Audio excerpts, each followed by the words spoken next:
Here's problem 2 on the practice test. And in this case, you need to analyze different equations and see which equations could be the graph parabola. And this is very similar to maybe an SAT, not SAT, but a STAR question. Very, very similar. You'll see this in the STAR test for sure. So let's get into this thing. All right, we have many different tools to see which of these equations perhaps match this parabola. Probably the easiest tool is to look at the a value right here. Look at the number in front of x squared, right? If this is a negative x squared, that means this parabola has to be an upside down parabola. It opens, it's concave downward. So immediately, this cannot be the equation of the parabola because this negative x squared would make an upside down parabola. And that's the only one. This one's positive x squared. This doesn't even have an x squared. In fact, let's cross this out. This isn't even a parabola at all. So there's no x squared at all. X plus 8x would be 9x, then minus 9. That's a line, not a parabola. So A and C are definitely out. And now it's down to B, D, and if I scroll down, also possibly equation E. So those are to start with. And the equations, it says, decide which rules are correct, justify your choices. For each rule that doesn't match, explain how you know. Well, for A, we explained that the negative x squared would be a downwards parabola, and this one doesn't do that. That's how I know. For part C, there's no x squared, so it's not a parabola. That would be an explanation of how we know. And now we've got to check problems B, D, and E. So let's go ahead and do that. For problem B, well, there's a second tool that we can use to analyze if this parabola is correct. Instead of the A term, look at the C value right here. So positive 8. This is the y-intercept. If you plug in 0 for x, you're going to get 8, and 8's the y-intercept. So look at this parabola. 8's right here. That's looking pretty good. Just because it has this y-intercept doesn't mean that it's the parabola, but so far, this parabola is definitely possible. And the other ones, we'll analyze them in a second. So the y-intercept does match. The a value is positive x squared, so that matches a positive upwards opening parabola.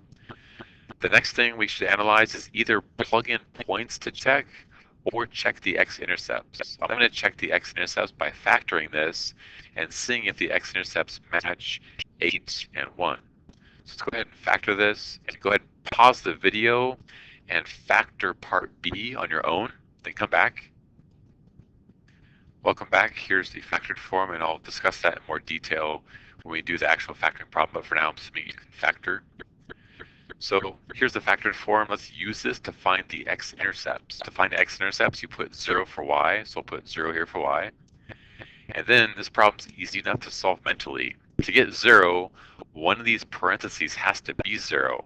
So you're thinking about the x values that give you 0. Well, if x was 8, you'd have 8 minus 8 is 0, and then times anything else would be 0. So there's two possible answers. Either x could equal 8, since that would give us 0 for the first parenthesis, or a second possibility is the second parenthesis is 0, then since 1 minus 1 is 0, x could be 1 on this side. So x equals 8 or x equals 1 are the x-intercepts.